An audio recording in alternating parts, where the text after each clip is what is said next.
Bueno, mis hermanos, venimos hablando en estos días, en estos domingos, acerca del tema de la madurez. Algunos hermanos se van reincorporando a las vacaciones. Nos parece que es un tema muy importante porque está en la voluntad de Dios. Dice la palabra de Dios, antes crecer. Antes crecer. El deseo de Dios es que nosotros podamos crecer en todas las cosas, en lo físico, en lo emocional y en lo espiritual. Así como crecemos en estos planos de la vida, la madurez natural. Citábamos a Pablo estos domingos. Cuando yo era niño, hablaba como un niño, pensaba como un niño. Ya cuando fui grande, dejé de lado lo que es de niños. Hermanos, la niñez es limitante. El tema de la niñez es que es limitante. Hay muchas cosas que los chicos no pueden hacer.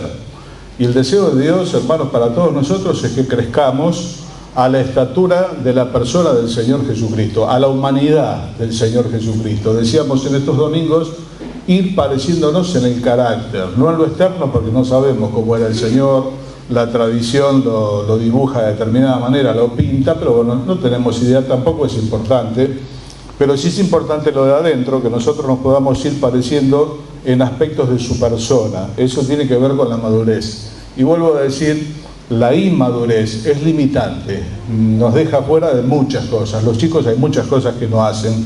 Si subiésemos a un colectivo y vamos a pagar y vemos que el que está sentado es un adolescente y va a manejar, como entramos por una puerta, bajaríamos por la otra.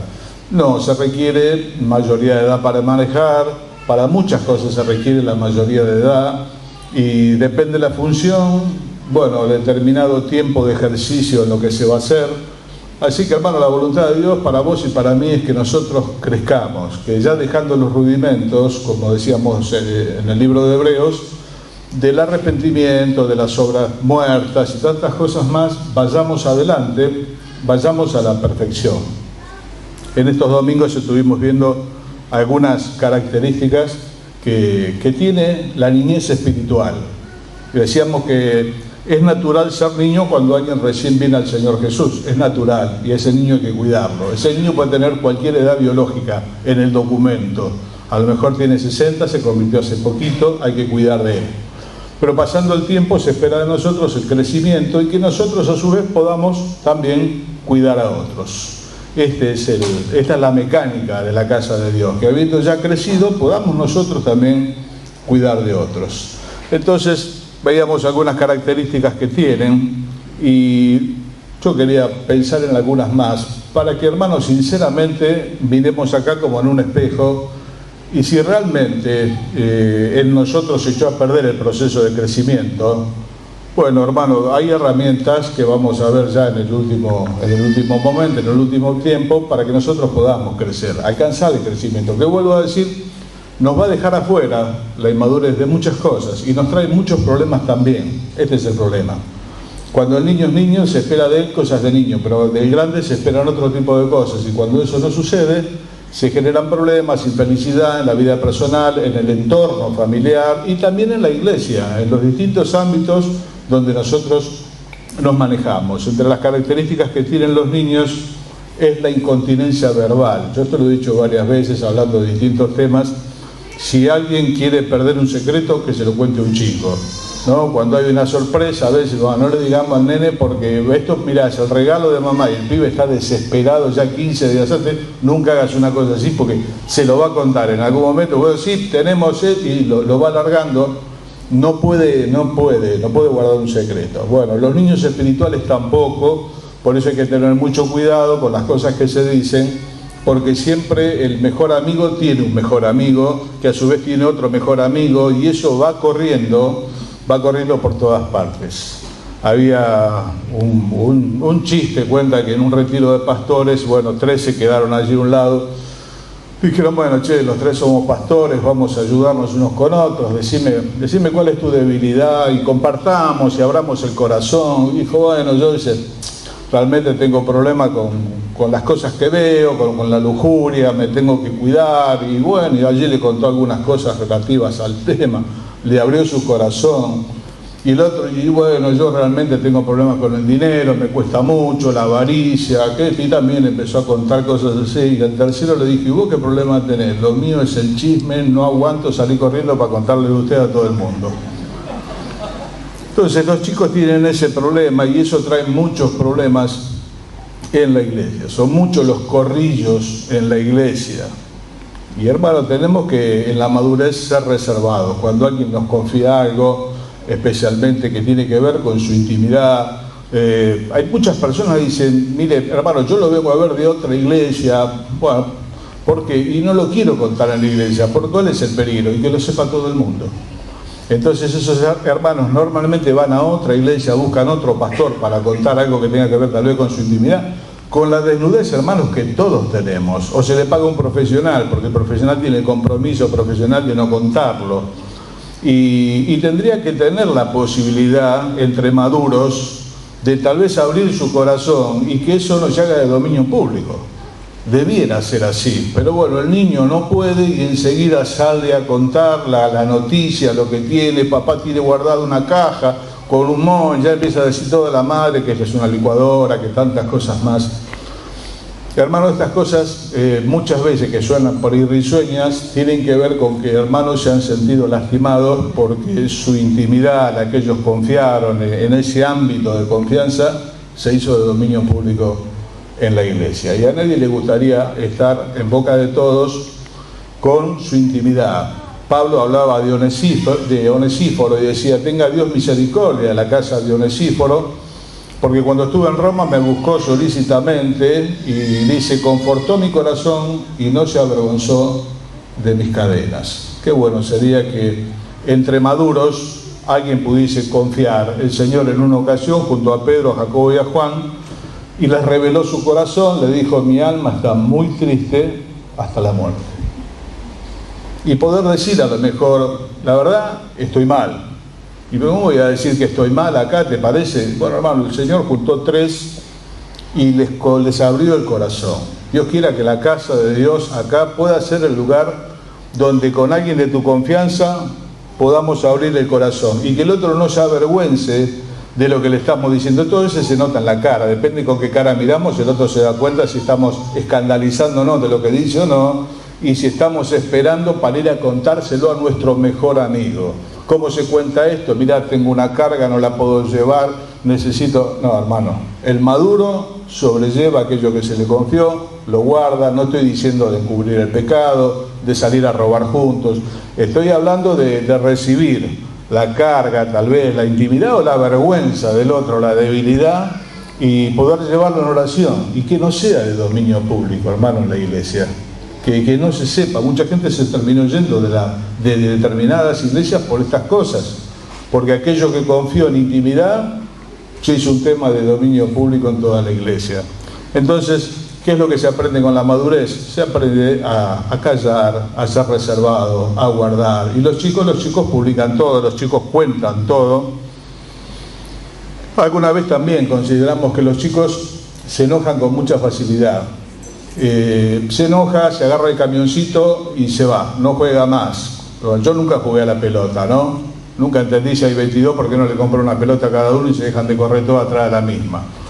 Pero bueno, sí fui chico y vi cómo se jugaba la pelota, y cuando el dueño de la pelota se enojaba, se agarraba la pelota, se iba a la casa y se terminaba el juego. Y ahí todos se quedaban mirando unos con otros. Y bueno, y está enojado y cuesta, hay que persuadirlo, los padres lo tienen que persuadir, el hermano, un montón.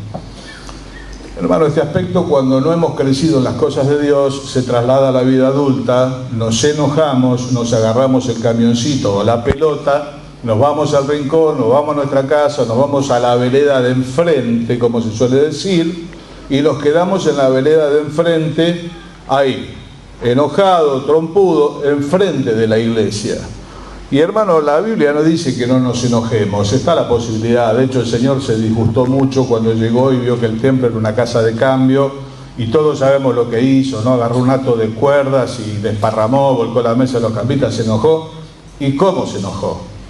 Lo que la palabra de Dios dice, que el sol no se ponga sobre nuestro enojo, que eso no dure siempre.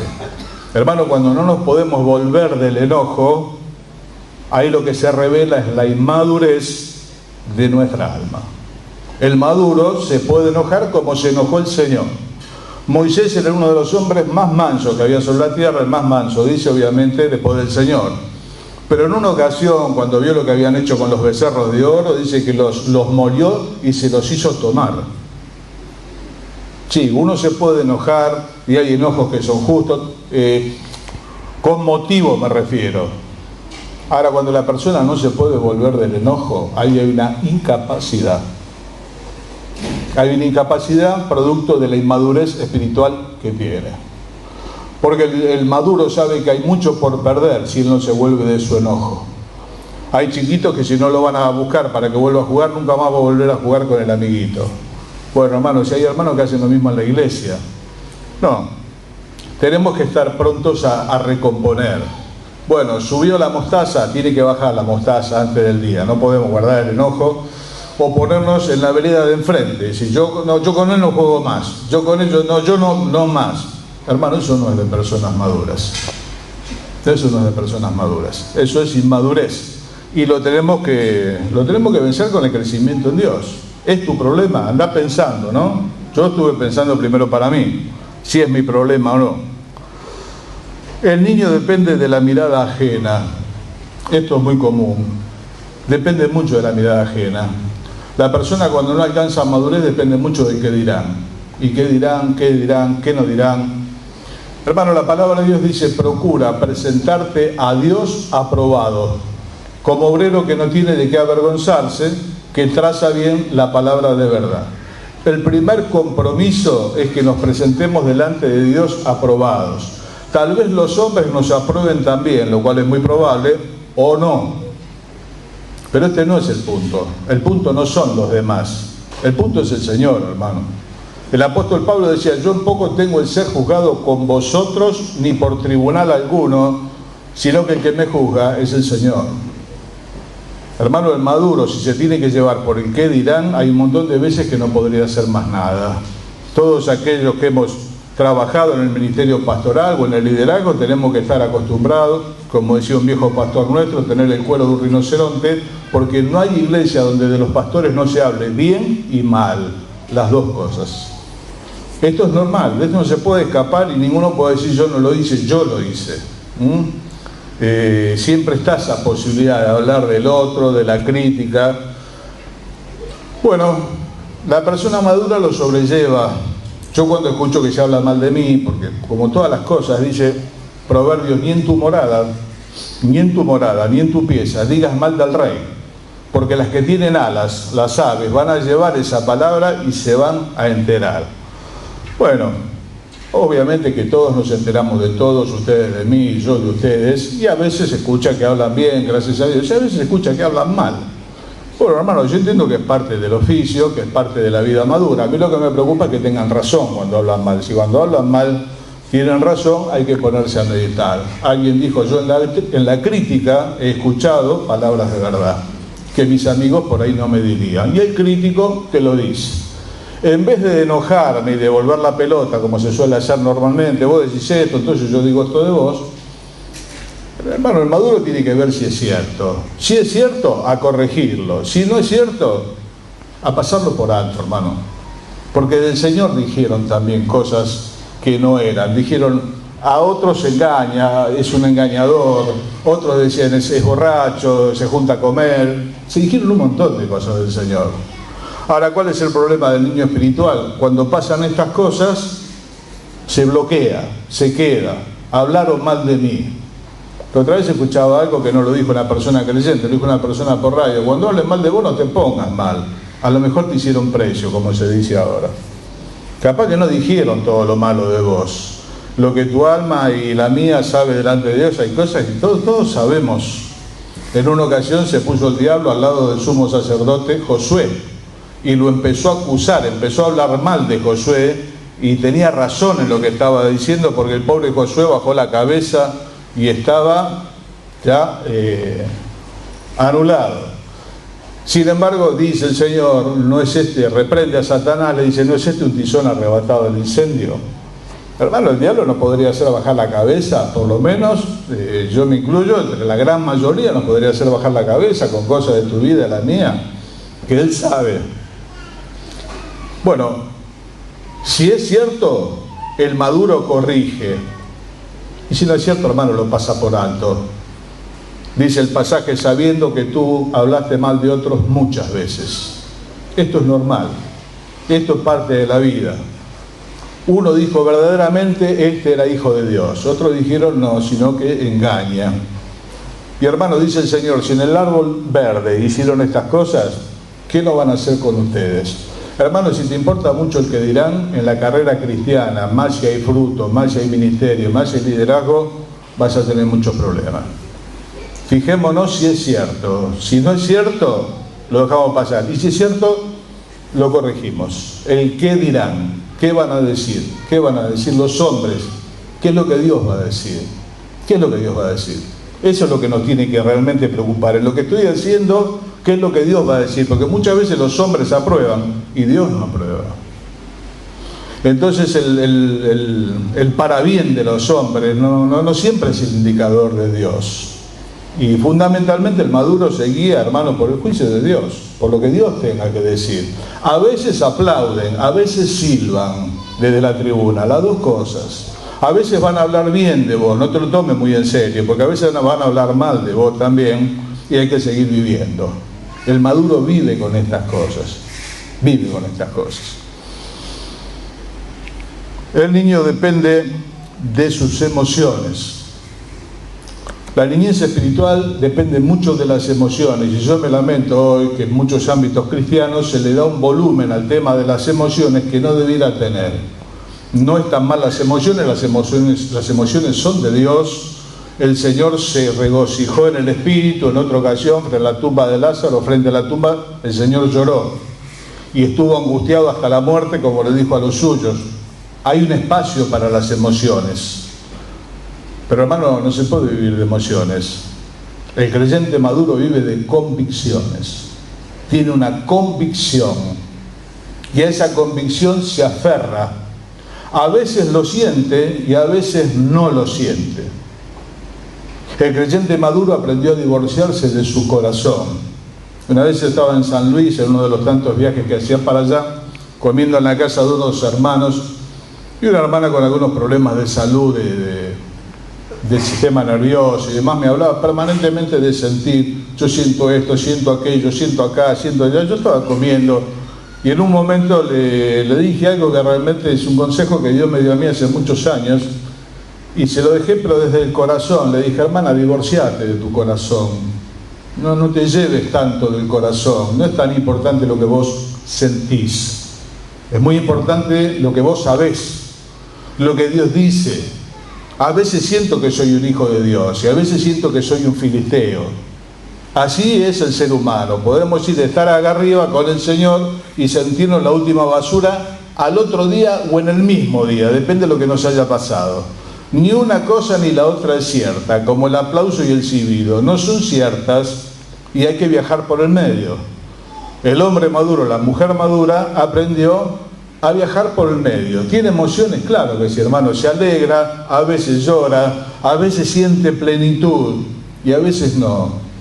Bueno, hermano, siempre recalcamos que en la Escritura los grandes hombres de Dios dijeron, nosotros sabemos, Juan dice, sabemos que hemos pasado de muerte a vida y que amamos a los hermanos. Sabemos que si este tabernáculo se deshace, tenemos de Dios un edificio no hecho de manos en el cielo. ¿Lo sentís? No, lo sé. Aquel hombre que siempre lo citamos por su sufrimiento extremo, que fue Job, dijo en una ocasión, en el capítulo 19, el verso 25, yo sé que mi Redentor vive y que una vez de deshecha esta mi piel, en mi carne he de ver a Dios y mis ojos le verán y no otros, aunque mi corazón desfallece dentro de mí. Qué contraste, ¿no? Una convicción de fe, mi Redentor vive, yo lo voy a ver, pero ahora tengo el corazón hecho pedazos. Es así. ¿Y es importante? No, hermano, no es tan importante el corazón. No es tan importante el corazón. La Escritura dice que es engañoso el corazón más que todas las cosas y perverso.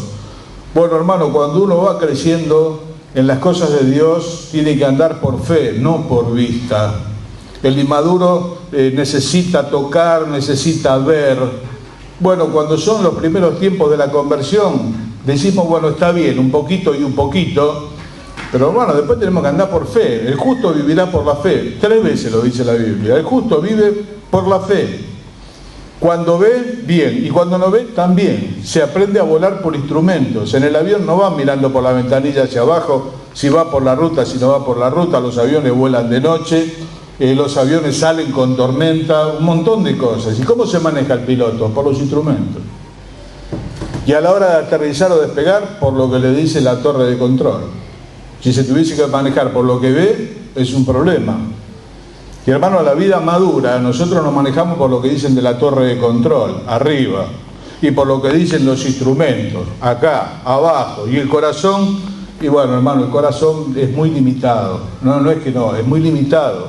Y vuelvo a decir, me lamento que en muchos lugares al tema emocional se le da un volumen terrible. Hay iglesias donde si no lo hacen llorar al hermano, no sirve, porque tiene que llorar, porque tiene que sacar las emociones, la sanidad, un montón de cosas más, que siempre repito el mismo texto que tendría que estar en la puerta de todos los psiquiatras. Dice la Biblia, toda cabeza está enferma y todo corazón sufriente y herido.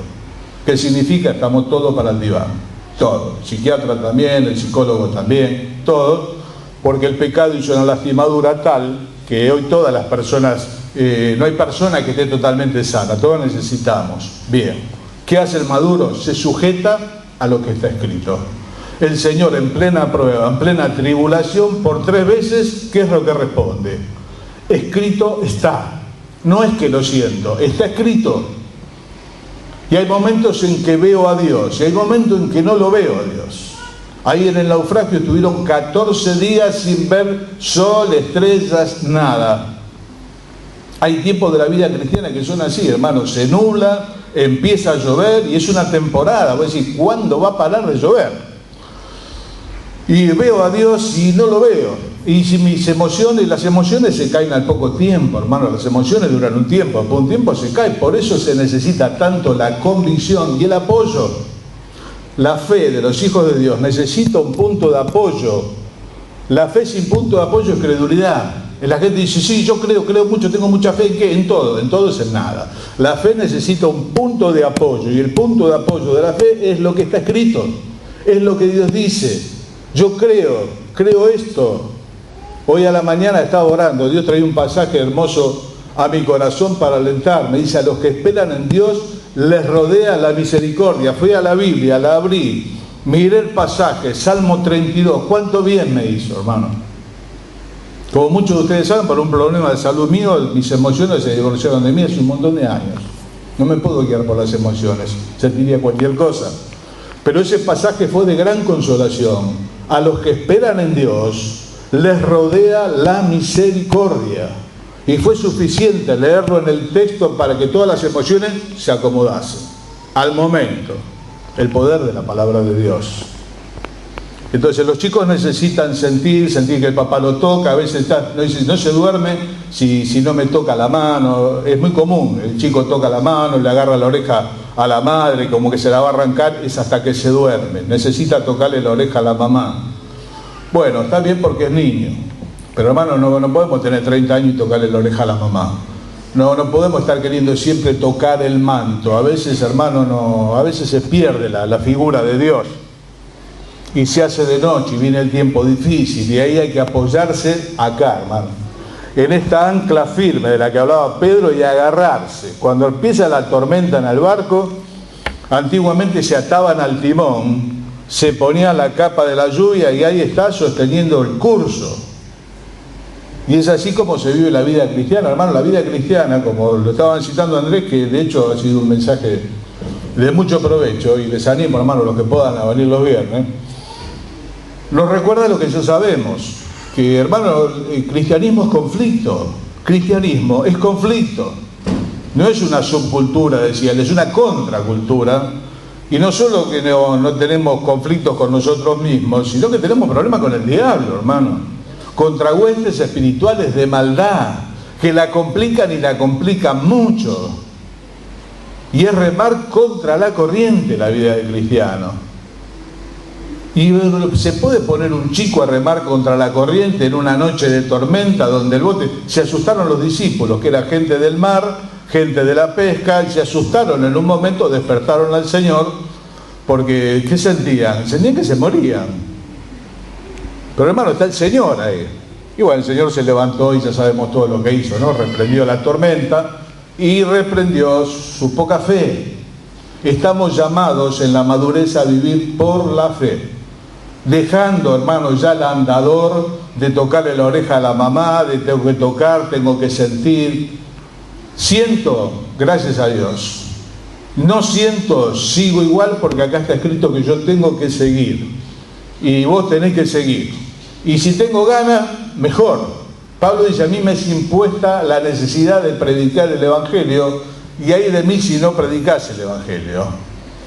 Y bueno, dice, a mí me fue impuesta la necesidad. Si lo hago de buena gana, mejor, y si no, lo tengo que hacer igual.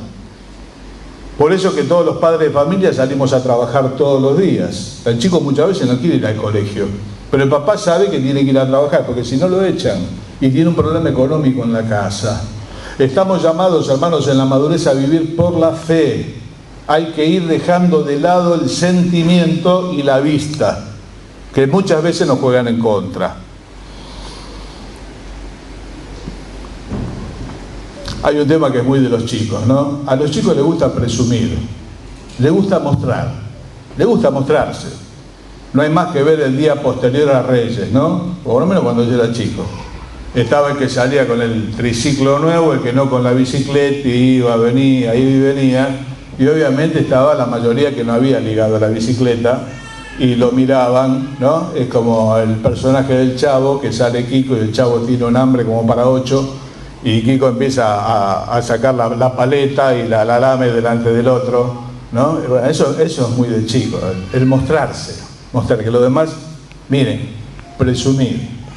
Bueno, hermano, eso en la vida cristiana se llama carnalidad, de la cual todos estamos a muy pocos centímetros, todos, especialmente los que hacemos cosas públicas. El Señor Jesús en determinados momentos sacó a la gente, especialmente en resurrecciones, sacó a la gente, levantó a la nena, se la dio a la madre, se acabó, listo. La palabra de Dios dice, el hombre sabio encubre su saber y el necio lo publica todo el tiempo. A veces hacemos cosas para que se sepan y las damos a conocer, haciendo un informe ministerial, aquello que tenemos el ministerio y todas estas cosas, hacemos un informe ministerial para que nadie se pierda una de todo lo que hicimos. Bueno, hermano, hicimos algo, lo hicimos para el Señor, porque también tendríamos que contar los errores, los fracasos, ¿no? Entonces la reunión sería más larga. Esa cosa de chico, de pasearse con la bicicleta, de presumir, se conserva y aún hay gente grande cometiendo los mismos errores. Yo lo cito mucho, para mí ha sido un ejemplo. Y sí, bueno, estos días lo he citado también. Está Alda, que ha sido su esposa, Don Abel Andrés. Está Alda Andrés acá. Bueno, muchos no tuvieron la bendición de conocerlo. Un siervo de Dios. Cuando uno miraba los libros de Abel Andrés, extremadamente sencillos, y no decía quién era el autor, había que mirar el lomo, que era muy finito, decía Abel Andrés. Hojas y esperanzas, otros tantos títulos. Dios le había dado a don Abel la pluma de Salomón. Abel escribía con el estilo del rey Salomón, con esa sabiduría, con poesía, con sabiduría. Siempre recuerdo que alguna vez lo conté, el día que falleció, le pregunté a Lucio, digo, tu papá te habrá dejado muchos libros, te habrá dejado una biblioteca muy grande. Me dice, sí, la verdad que papá dejó muchos libros, pero la mayoría están en inglés. Así que por aquel entonces, Lucio era muy joven, muchos no me sirven. Abel hablaba y escribía inglés perfectamente, por lo que me decía él. Yo nunca me enteré. Nunca me enteré. Hay hermanos que publican sus cosas, sus hechos. Hermanos, si hemos hecho algo, Pablo dice, yo trabajé más que todos los apóstoles, pero no fui yo, fue la gracia de Dios en mí. En la madurez, la ostentación, hay que dejarla de lado. Mire, hasta alguien que no es creyente dijo que el lujo es vulgaridad. Y no es creyente, no escribió la Biblia, pero el lujo es vulgaridad. Y la ostentación de ese tipo de cosas, esa banalidad, es carnalidad, no es madurez. El hombre maduro, la mujer madura, encubre su saber, encubre sus hechos. No es que no da testimonio de la gracia de Dios, pero de ahí a lo otro hay un paso. Una cosa es dar testimonio de la gracia de Dios y otra cosa es publicar todos mis hechos poderosos, todas las cosas que hago y lo bueno que soy y tantas cosas más. Bueno, hermanos, finalmente una característica muy marcada de los niños es que son inconstantes los niños, son inestables. La estabilidad es un síntoma de madurez. La estabilidad en las cosas de Dios es un síntoma de madurez. Hay hermanos que todos los hemos visto, como que van y vienen, están arriba, están abajo. Bueno, dependen de sus sentimientos, dependen de muchas cosas, los hacen subir y bajar. La Biblia en Efesios habla de que el ministerio, la enseñanza, es para que ya no seamos niños fluctuantes, llevados por cualquier viento de doctrina, o de moda, o de lo que sea. Es muy fácil de mover el niño, es muy fácil de convencerlo. Por eso se dice, es más fácil que sacarle los caramelos a un chico. El chico tiene los caramelos, pero vos lo engañás con 2 o 3 cosas, el chico te da los caramelos, porque es chico, no sabe. Entonces, el inmaduro es inconstante. ¿Y la señal de madurez cuál es? Constancia, constancia. Constancia en una carrera que no es de velocidad, como decimos siempre, que es de resistencia, constancia. A veces más rápido, a veces va un poco más lento, pero siempre para adelante. La luz de la aurora, como la luz de la aurora, que va en aumento hasta que el día es perfecto. No tiene idas y vueltas. Cuando hay mucha ida y vuelta, hermano, en la vida espiritual, ahí hay inmadurez. Por eso es que necesitamos crecer. Antes bien, crecer, dice Dios. Crezcamos, hermanos, crezcamos. Y algunos, si hemos crecido algo, no dejemos de crecer, porque yo estoy seguro que no nos parecemos del todo al Señor Jesús. Y necesitamos seguir creciendo. La niñez muchas veces es como comodidad. Si bueno, yo me quedo acá y dependo de los demás. Pero te vuelvo a decir, la niñez es limitación. Es limitante la niñez. No nos va a permitir un montón de cosas. Y vamos a sufrir mucho por haber estancado nuestro crecimiento.